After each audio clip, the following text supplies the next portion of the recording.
Hello, welcome back to another Blu-ray review, and this time I'm going to be looking at a Curzon Blu-ray. Now this used to kind of be the Artificial Eye collection, right? Now they've kind of just branded to like Curzon, to the point where it's like you get a box set and it's like the Curzon box set of Lars von Trier. You know, like the Curzon logo is bigger than the director itself. But this one, and I realize that I often do Blu-ray review videos of like, Eureka stuff mainly, and like going to all the extras and everything. And that to me is a big part of doing a Blu-ray review. But I also like just reviewing a Blu-ray that doesn't have really extras, Or I like the idea of it. I don't think I've done it before. This might be a first. Anyway, the film itself, you've probably seen the title of the video anyway, but it is The Souvenir from 2019, directed by Joanna Hogg. This one has a completely different cover than than was on HMV when I bought it, but this is a nice cover nevertheless. So we have Anna Swinton Byrne, I believe that's a yes, and Tom Burke on the front here. These two characters who are central to this story set in the early 80s in London in the UK. And I open this up. It's just the Curzon, disc artwork, which is just this generic logo that's on all of their discs, and the title, The Souvenir, and it's in a blue case, no inside inlay, no extras, just a Blu-ray. And it's kind of nice just to do that sometimes. Although I have seen that A24 put out a really nice Blu-ray of this one and the second film with commentaries, extras. I'm like, man, but anyway, so for this one, it's a bare bones release, but that's okay. And I just wanted to talk about the film a little bit, and also my journey to get into the film. So I remember when in 2021 the Souvenir Part 2 came out, and I'd never heard of this film, and I was like, well, where's Part 1? It's like Film of the Year, the Souvenir Part 2. I thought, is that like a gimmick title? Like, is that real? And I just saw this poster of Anna Swinton Byrne, but she just had this kind of aura about her. I wonder if I can find this Blu-ray. Right, yeah, so this, it's nowhere near the same thing, but I got this Blu-ray a couple of years ago, Friendship's Death, which has her mother on the cover there, Tilda Swinton. The cover sold me on the movie. I read very briefly on the back, it's about an alien. This film is a very strange one. But just, I don't know, her face and just the way she looked was just this kind of, I don't know, there was just something about it. There's an aura to it. And it was similar when I saw the cover for The Souvenir Part 2. I was like, who is this actress that I've never seen before? And then I read that she was Tilda Swinton's daughter. I thought, well, that would be interesting to see, if it runs in the family, or, if she has the same sort of otherworldly quality that her mother has. And of course she doesn't, because who can be another Tilda Swinton? But she does have something too. And not to jump ahead, but so The Souvenir Part 2, I thought, okay, like it's a great film, and I'm intrigued by just seeing this actress on the front cover, and I just thought, well, I need to see the original, and so I just never got around to it, And I read the reviews for the first one; they weren't that. It seemed very like a Marmite kind of movie. You either love this or you hate it, So I was like, oh, I don't know. Anyway, so this week I bought it from HMV, got it for like £6. And it came in, I thought, right, I'll put that on the shelf and that'll stay there for like 5 years. And I just thought, I was just going through a rut, like a really, really bad rut. I was like, I just want to watch something that I don't have to this is ironic. I wanted to watch something that I didn't have to review or have to watch for something, And so I put this on and I watched it and I enjoyed it. And now I'm reviewing it because I want to. But then I want to do all the videos I do also, but then I also feel tied to some of it because there's series or projects or whatever. Anyway, I'm going to review this now. Let's get into The Souvenir. I should probably put a marker on this saying the review starts 3 minutes in. So, I don't think I've seen another Joanna Hogg film before. So this is my first time experiencing her work. And this to me is what I call a snapshot film. It's a film comprised of many different moments, but it feels like at times there are important moments happening off screen, and that feels fairly intentional. I think some might construe that as a laziness in the storytelling, maybe, or I don't know, because you do get this sense that there's some pretty important points in this relationship of these two characters in this film are just not shown. So we have Julie, played by Anna Swinton-Byrne, who is a film student, but she's fairly well off. She has a nice apartment, nice flat in London, and she meets this guy called Anthony. Was it Anthony? Well, I can't get that right. I'm pretty sure it was Anthony, and he's a bit older than her. You know, she's kind of in her 20s. I think he feels like he's late 30s maybe. And he's an interesting character, Anthony. I don't know. Tom Burke plays him. He's very aloof, you know, very much of the same kind of class as her, maybe a bit higher. Um, I think it's inferred that he had a kind of military background. There's a picture of him where he said it was taken in Afghanistan, but he works for the Foreign Office, or so he says. And there's a lot of kind of background chatter in the film on like the radio and things of terrorism in the UK, Northern Ireland, car bombings and things like that. And he alludes to how important the work he's doing is. They quickly become a couple, and we follow their kind of tumultuous relationship over, it feels like about a year or so. But yeah, as I say, he's an aloof character, and kind of quite manipulative, I would say. And it's intriguing because as the film wore on, I grew to dislike him so much. There's a point in the film where he wants to take her to Venice, and she would love to go to Venice. And the day they're about to leave, she comes back to her flat, and he stood there with the door open, looking pretty distressed. And he just says they've taken everything. And she goes inside and sees her jewelry box has been pilfered and completely, you know, wiped clean. And her performance is so raw, you know, and believable, I guess, is the only word that comes to mind. You know, she isn't like screaming or crying or going, "Oh my God, I can't believe it." Like, it's just this kind of like, you feel like the air's just been like punched out of her chest. You know, it's just such a brilliant performance in this particular moment. And he does a good job, Tom Burke, of playing a guy who's playing being upset and kind of shocked. You just get the feeling that it's not, you know, it's not all above board here. And so they go to Venice, but she's distant, and he's frustrated, like, why are you being like this, you know? You think, well, why the fuck do you think she's being like this? All of her stuff has been nicked, you know, and taken. And what I found so interesting was that, you know, I was thinking, okay, will we ever go back to that?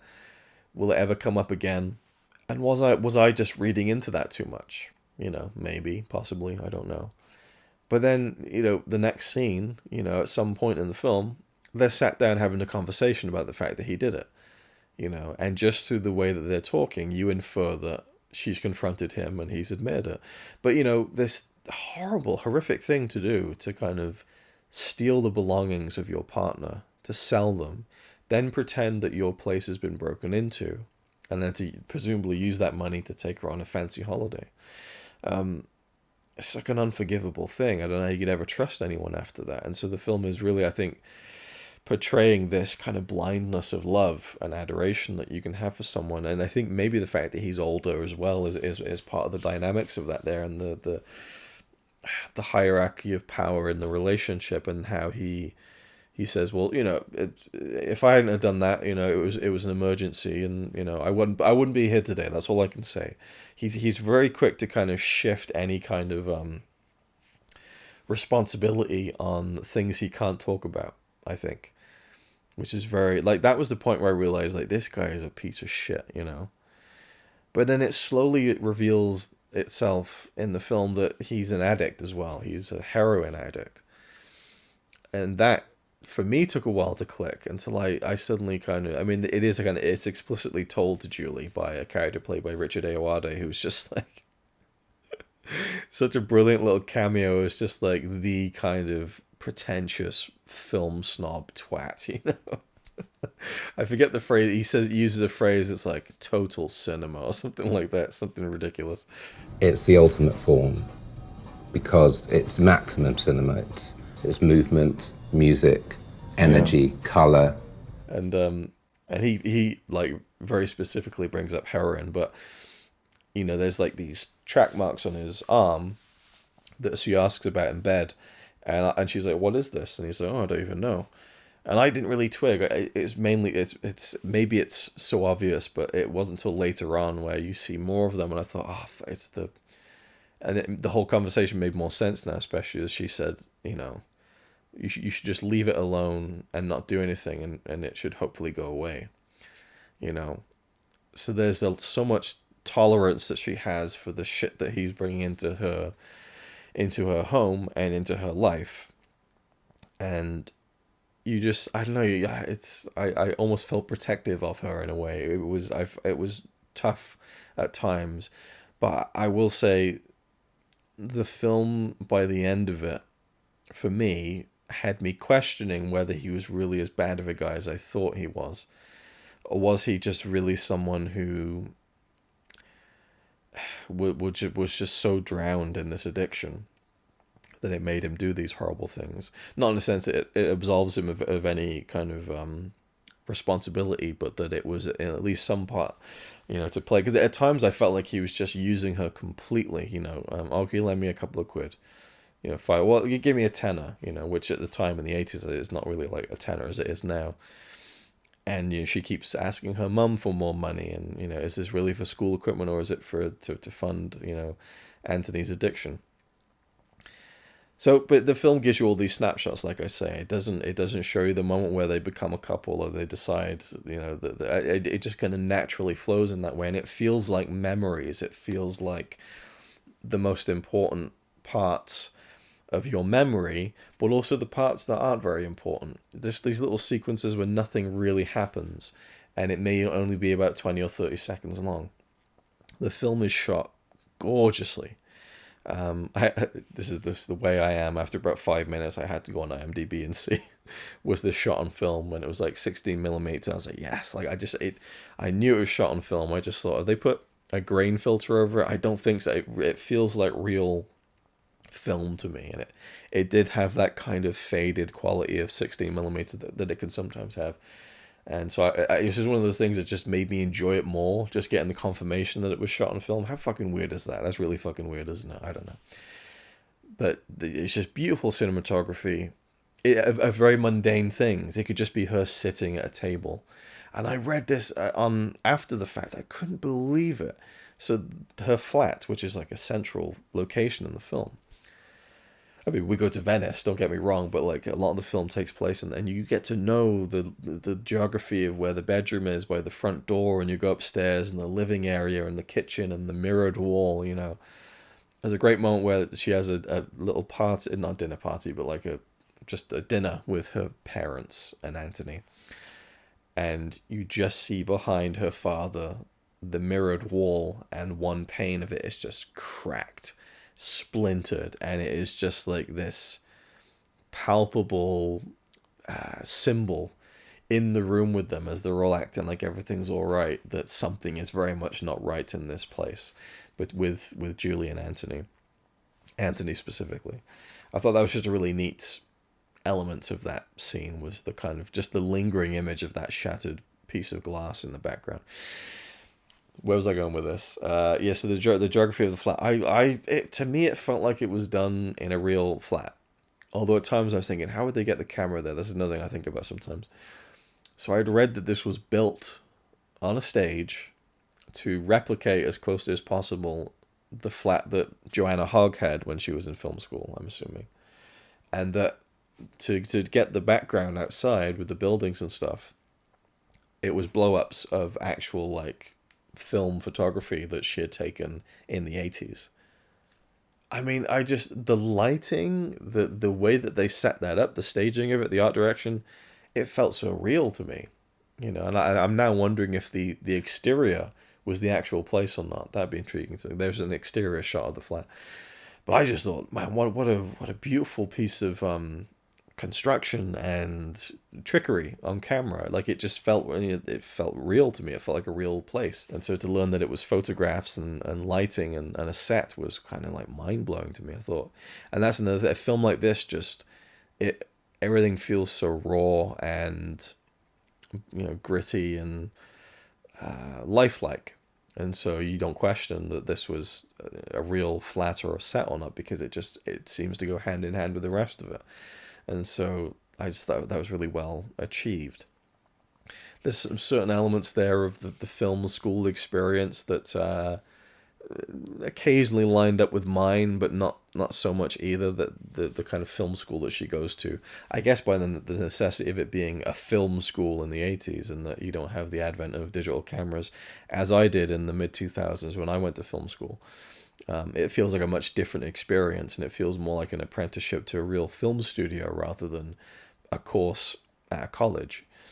And in that case, perhaps my film school experience was not as legit as maybe some other people, but that element was interesting to me. But it really all just revolves around this relationship that she has, and I've read that it's semi-autobiographical, so it really comes from a place of truth. But I bought hook, line, and sinker into this whole relationship, and it is a film where not much happens. I don't know how I would recommend this film to anyone, because there's no real hook. And can I say, like, oh, this film is amazing, the performances were incredible? Yeah, I can say that. But I think most people would watch this and think, like, where's the great performances? It's just people talking. There's even a line in the film where Anthony is talking about this film that Julie wants to make. And he says, like, no one wants to see people just sitting around talking in a film. Like, they want to see, things that they don't see in real life. Like, it felt like a meta moment where it's kind of describing the film you're about to see. There's even moments where Anna Swinton Byrne is kind of fumbling her words, especially when she's trying to convey what she wants to get out of film school, when she has this kind of introductory meeting with the tutors and stuff, and she kind of stumbles over her words a bit and stuff, and obviously that's very intentional to show her nervousness and maybe even someone who wants to say something but maybe doesn't know what they're trying to say, which is okay, I think. The thing that struck me about the main character Tony in my story is that he's being forced to be raised and to come to terms with the incredible struggles that his family's going through at that time, and all his peers at school. But there are other little moments where there's a fumble or two here, and it just felt authentic. That's how people talk. They sometimes fuck up what they're saying, and they get back on track, and there's not much you can do about it but keep on talking. So I love those elements of the performances. There's one hugely impactful sequence to me where she wakes up and he's just stomping around in the living room, and she goes upstairs to see what he's doing, and it's just, it's a scary moment, and her reaction to it is just gut-wrenching. Even one moment where she comes back and there's just this stranger in her flat, this fellow junkie, you would presume, and she has to kind of ask him to leave very, very sternly and very almost desperately and in a panic. There are certain things in the film that I have kind of adjacent experiences to, not in the case of heroin addiction, but some of the things that take place in the film felt slightly familiar to me, and so again, certainly not the kind of middle upper class side of things, but definitely not. But just human behavior, like it captures so much of human behavior in a way that doesn't feel like a movie. And those kinds of films I really love, because it doesn't feel like a product. It feels like an expression. And I just found that interesting, because I don't really, again, I've not seen much of her work, Joanna Hogg, but to have made this film about a young woman in film school trying to essentially find her voice, to have then made this film much later on in life. Well, I say much later on, but I don't know how old she is, but later on, from when this time period is set. it's interesting how you could perhaps find this real expression of truth and a kind of a portrait of human behavior that I think is really profound and so worth experiencing. And it's just about yourself at a younger age trying to find your voice and trying to express yourself in that way. It's interesting how those things work around sometimes. If that is indeed the case, I don't know, but just to learn that some of the elements at least, but I mean, if she tried to recreate her flat, a lot of this comes from real experience, right? But that's an interesting discussion as well to have, is how much of a film should you really put yourself into when it comes to kind of recreating a time in your life or something like that. And what's the more true expression, kind of recreating something that's true or kind of transposing it onto something else. I mean, that's essentially what all cinema is. I think it's just our own experiences transposed into a different form. And some people find great success in doing that in much more acute ways than others, I think. And this is one of those it feels like this is one of those more acute versions of that, where it feels like a very specific personal story. But I feel like the actors really brought it to life in a way that was just, really captivating. But I also understand that it's a very slow film where it holds a lot back. And like I say, it's one of those films that feels like memory feels like, because it will be that there's this one scene, I think, where he gets up, he goes into the kitchen, and then she gets up and she kind of looks in the mirror a little bit, and then he comes in and then she pretends that she's not looking in the mirror, and it's just this little 20-second beat, and it doesn't really, you could argue maybe it's conveying that she's self-conscious about the way that she looks around him, but I just think that it's just one of those random things that sometimes your mind holds on to. You'll just suddenly remember a really random thing that just, and you'll think like, why is my brain retained that? Like, how is that useful to me? Because you remember all the big stuff. You remember those arguments, you remember like the most kind of visceral moments of your life, because how could you forget them? But then you just remember weird shit as well, where it's just like, why the fuck is that still in my brain somewhere, And some of this film feels like that in a good way, because it feels representative of a memory, a large kind of tapestry of memories of a specific period in someone's life. Anyway, so The Souvenir I thought was great, and now I get to see the sequel, and the credits ended with The Souvenir Part 2 coming soon, so I'm not sure whether this was conceived as a two-part film or not, but I read that it was the sequel was filmed in 2019, so it seemed like it was very much a kind of a vision for this two-part story. So I'm intrigued to see the follow-up, especially considering the events of the end of this film, which almost feel more in line with a traditional story, where there is this kind of climax of sorts that, again, kind of beautifully handled. And Tilda Swinton is very good in this film. She's not in it very much. She plays the mother of Julie.